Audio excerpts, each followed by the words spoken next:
You've seen the face. Big eyes, sharp teeth, strange smile. Maybe on TikTok, maybe in a store. It's called Labubu. Some call it cute, some call it creepy. But here's the thing. No one expected this little figure to become a global obsession. So, where did it come from? And why are people paying hundreds just to own one? Labubu was created by an artist named Casing Lung. He grew up in Hong Kong and loved drawing strange characters. His art was full of mystery and magic. One day, he drew a creature with big eyes, sharp teeth, and a wild smile. That drawing became Labubu. But Labubu wasn't made for children. It wasn't sold in toy stores. It was an art toy, part of a world where toys are made by artists. These toys are not for playing. They're made to collect. The art toy world began in Japan in the 1990s. Artists made small vinyl toys based on cartoons, graffiti, or street fashion. Soon, it spread to Hong Kong, Taiwan, and the US. These toys were cute, strange, and limited edition. People lined up to buy them. Some kept them on shelves. Others sold them online for double or triple the price. It became more than a toy. It was a culture. In this world, Labubu fit perfectly. It was cute but chaotic, funny but mysterious, strange but unforgettable.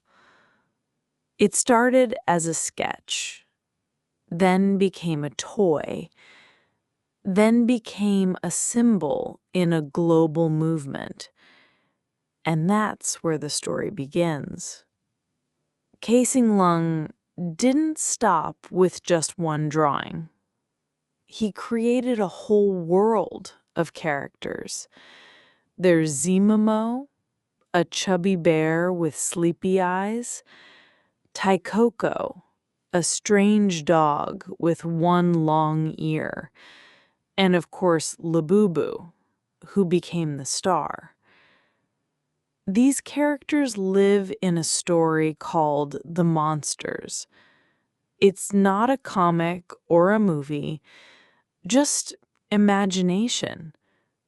Each toy comes with a feeling, a little joy, a little weirdness, a little magic. That's what caught the eye of Pop Mart. Pop Mart is a company in China. They sell blind box toys, small figures in sealed boxes. You don't know which one you'll get. It's a surprise. Pop Mart saw the magic in Casing Lung's art. They started making Labubu and his friends into blind box toys. They sold them in malls, airports, and online. Each series had different outfits or themes: pirates, circus, holidays, even retro video games. And people couldn't get enough. Some fans wanted just one. Others wanted to collect them all. But since the boxes were random, you had to trade, resell, or buy more. Soon, Labubu wasn't just a toy. It was part of a hunt, a game, a global obsession. Pop Mart didn't just sell toys. They sold surprises. Every Labubu came in a blind box. You didn't know which one was inside. Maybe it was Pirate Labubu. Maybe it was Space Labubu.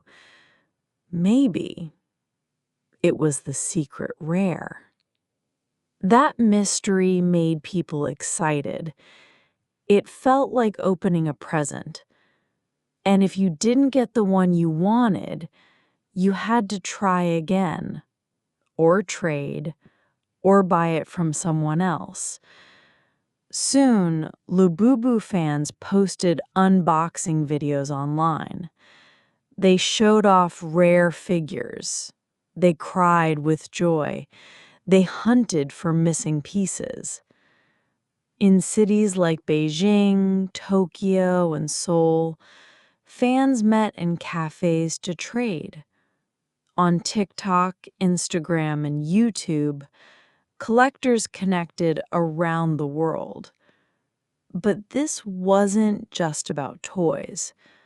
It was about belonging, about being part of something strange and special. In a fast-moving world, collecting made people slow down, search, wait, connect.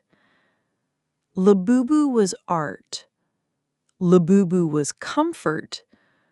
Labubu was identity. But behind it all was something bigger. The game, the chase, the spending.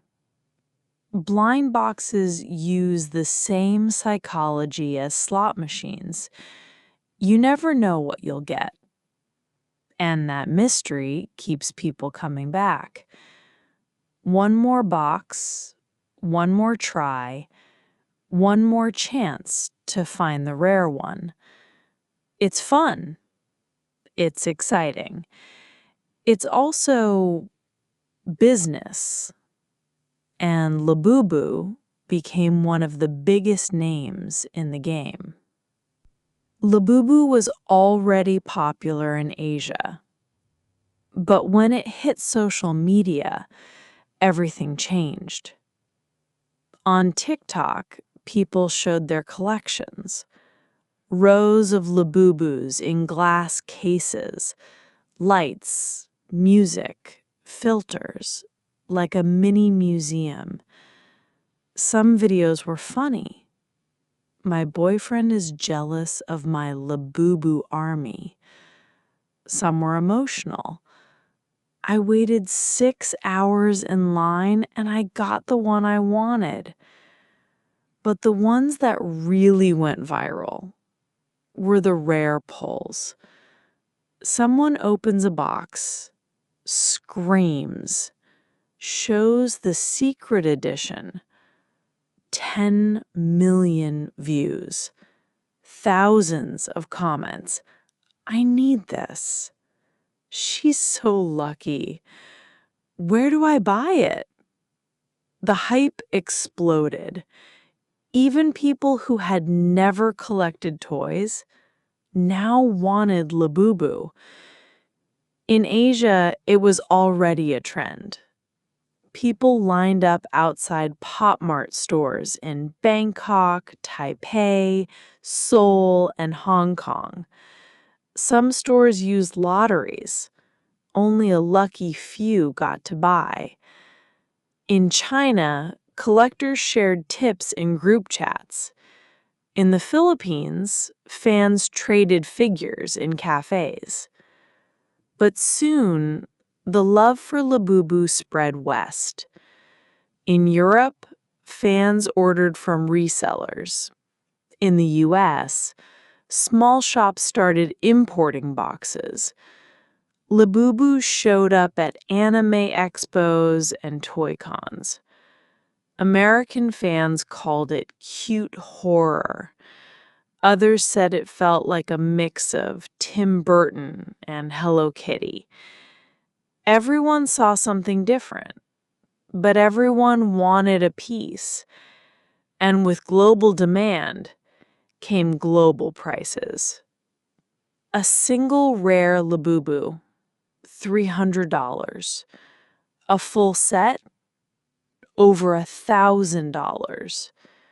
A glow-in-the-dark edition, $2,000 in some places.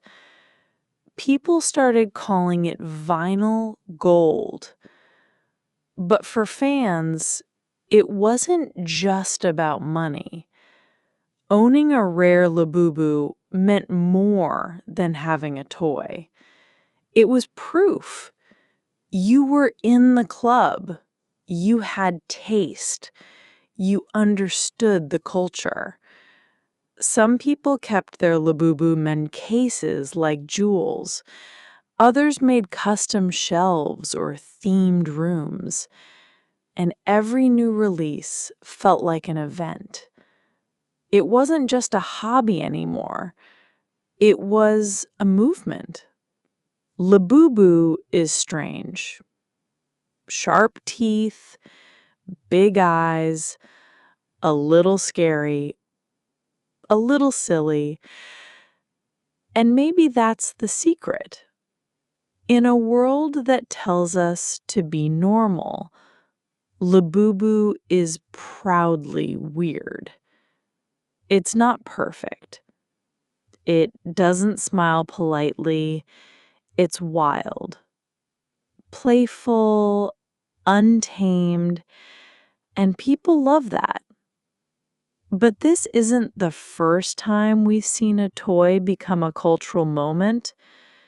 In the 1980s, parents fought in stores over Cabbage Patch Kids. In the 1990s, everyone hoarded baby beanies.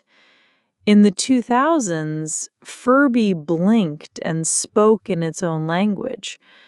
And now, TikTok helped push trends like squishmallows, soft pastel creatures people collect like candy. There's Pucky and Molly, art toys with dreamy eyes and dreamy prices. Even simple fidget toys exploded online because they felt good in the hands. People want something to touch, something to hold, something that feels personal. And Labubu? Labubu gives them all of that, plus a little mystery. For some, it looks like a forgotten cartoon. For others, it's a symbol. A reminder that they don't have to fit in, that they can be cute and dark, silly and serious, quiet and chaotic. In a time when everything is filtered, Labubu is raw. It doesn't explain itself. It just exists. And that makes people feel something. They project onto it. They name it. They collect it like memories. And that's the power of good design. Not just how it looks, but how it makes you feel. Maybe Labubu is just a toy, a bit of vinyl, a funny face, a box with a surprise. Or maybe it's something else. A mirror, a memory, a mood. It doesn't speak, but somehow it's saying something. And maybe that's the point. You don't choose Labubu. Labubu chooses you. If you enjoyed this lesson, click here for another learning video.